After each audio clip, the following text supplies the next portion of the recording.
Welcome back to the final semester of us hosting this lovely show, What's Up Weekly. It's sad, but it's true. We're seniors, and we're going to have to leave our little 10-minute show onto some great other kids here at IUSTB. But like always, welcome to this week's episode of What's Up Weekly, where we'll keep you informed and up to date with news on campus and around the world.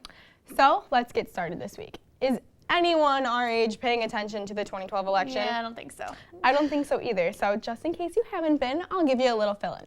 We've had some candidates drop out of the GOP race. Most recently, Jon Huntsman, a former governor of Utah. His drop leaves the GOP candidates to Newt Gingrich, Ron Paul, Rick Perry, Mitt Romney, and Rick Santorum. Of course, all of these guys are competing for a formal nomination to run against our current president, Barack Obama. As of now, the current frontrunner for the men is Mitt Romney, who is under scrutiny for whether or not he's a true conservative. Also in question is his religion and the fact that voters from his own party aren't standing firmly behind him. He is said by some to be his own worst enemy in the race. Yeah, I read your tweet the other day that Miss Romney was like half Mexican. Is that right? Yes, so that means if he's elected president, he'll be the first Hispanic president in the White House. It's pretty interesting. But of course, I don't have a follow-up story on politics. Obviously, I didn't expect you to. But something everyone is talking about in my world, at least, is Jay-Z and Beyonce's new bundle of joy. It looks like Jay-Z has 99 problems and profanity is one. The new daddy has a fresh outlook on life, and it includes no longer using the B word in his songs. Jay-Z has vowed to retire the word altogether now that he has a brand new daughter. The hip-hop star released a poem following his song about Blue Ivy Carter, stating no man will degrade her.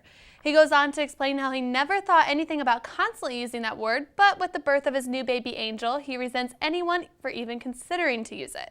The special girl to change Jay-Z's ways has still yet to make her public debut, but the former members of Destiny Child report she is absolutely gorgeous, no surprise, and that Beyonce and Jay-Z are settling into their parenting roles perfectly. You know, of all the words to pick, I'm not sure the B one would be the one to remove from rap music, but hey, to each their own. But I really do want to see pictures of this baby.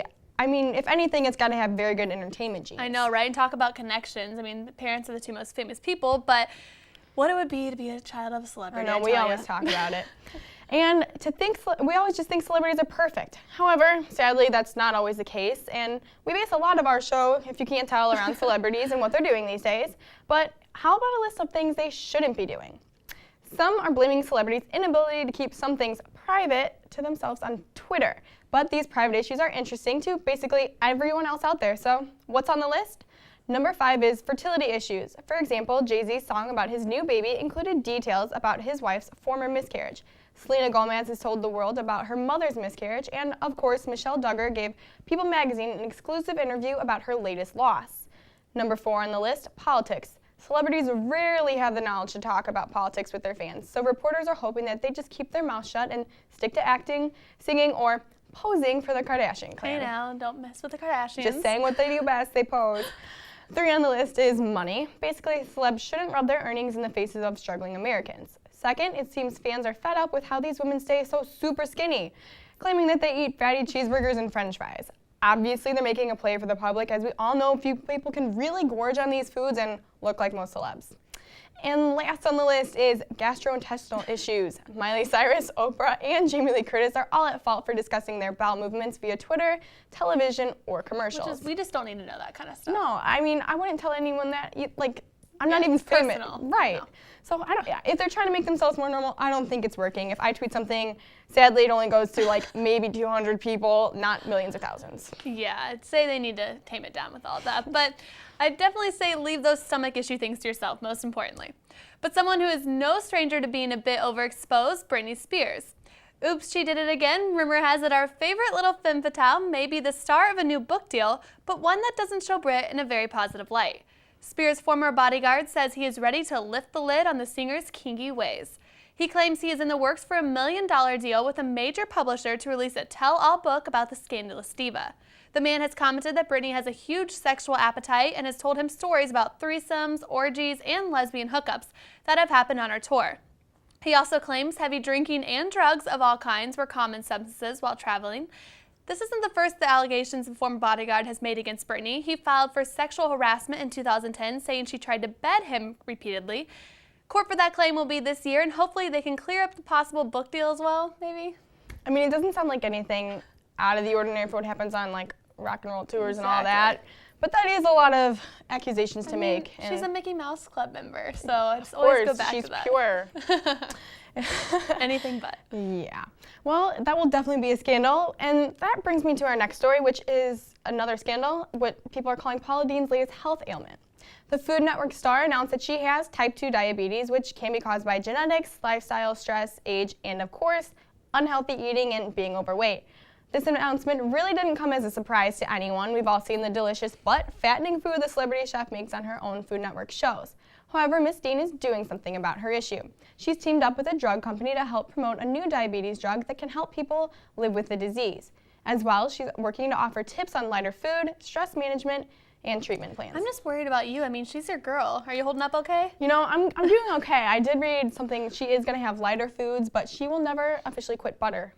Well, I mean, that is what made her famous, I guess, the most key ingredient. Well, it's down to our last story of the week, which Margot already mentioned some list stories, which are our favorite here at What's Up Weekly. So I'm going to wrap it up with a list of the most healthiest iconic junk food.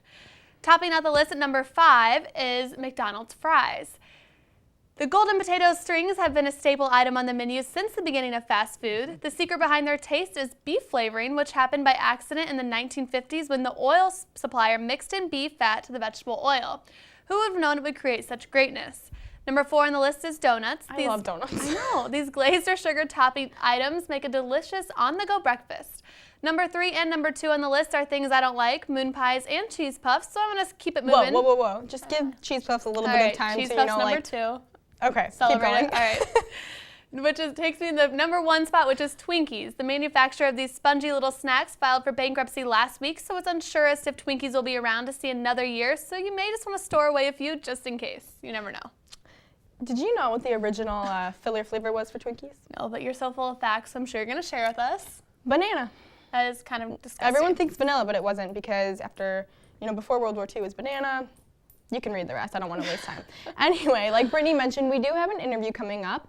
You've probably seen him on campus, either on a bus or the big screen at an IU basketball game, or even on YouTube. But coming up next, Brice Fox joins the set. And in case you're still not sure who we're talking about, I think you should check out this video because we think you might recognize him there. This is Indiana, yeah, we do it big.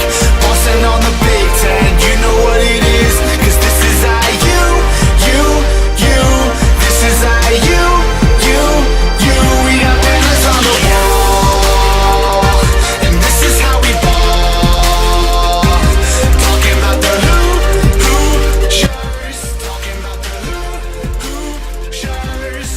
Welcome back to the studio. Sitting with us today is Brice Fox, who's very famous for his This Is Indiana video.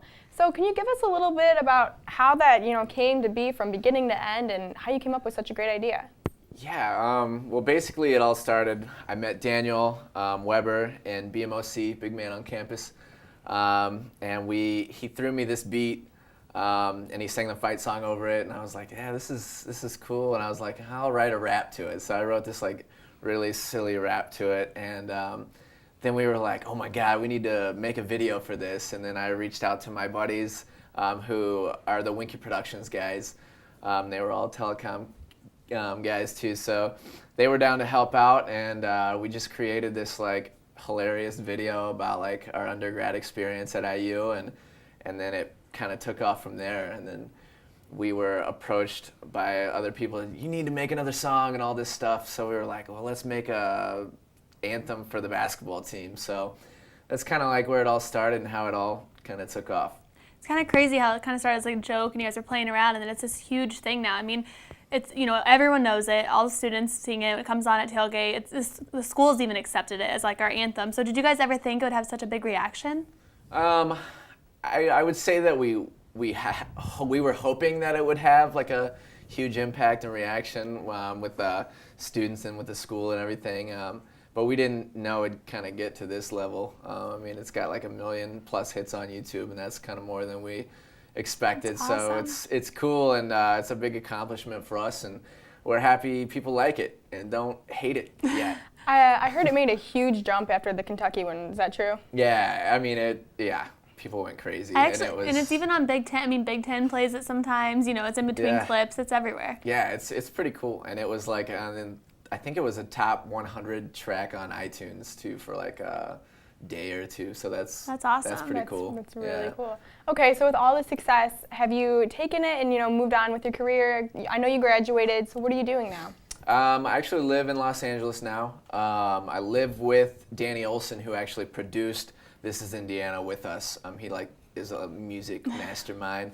So I'm in a group with him. It's kind of like an electro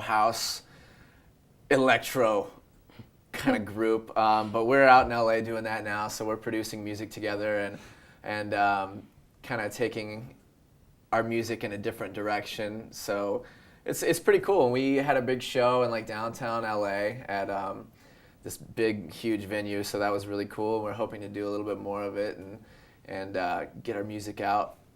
So we're excited, yeah. So you're definitely keeping busy. You have Yeah. big plans. Obviously, what are your future goals?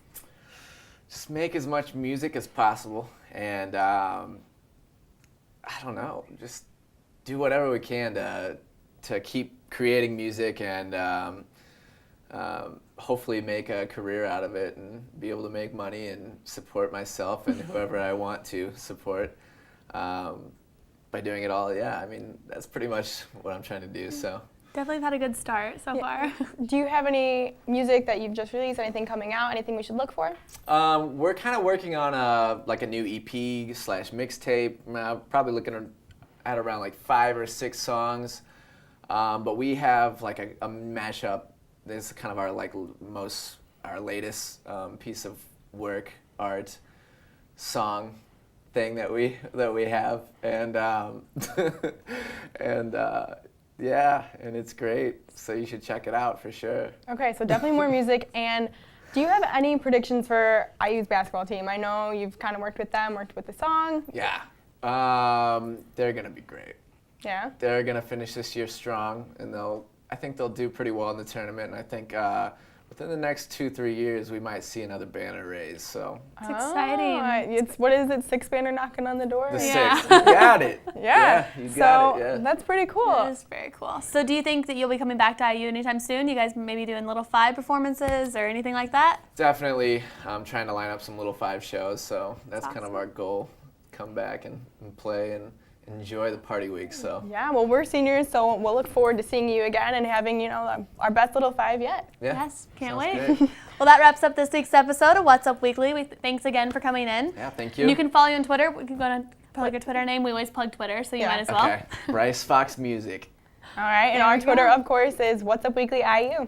Have a great week.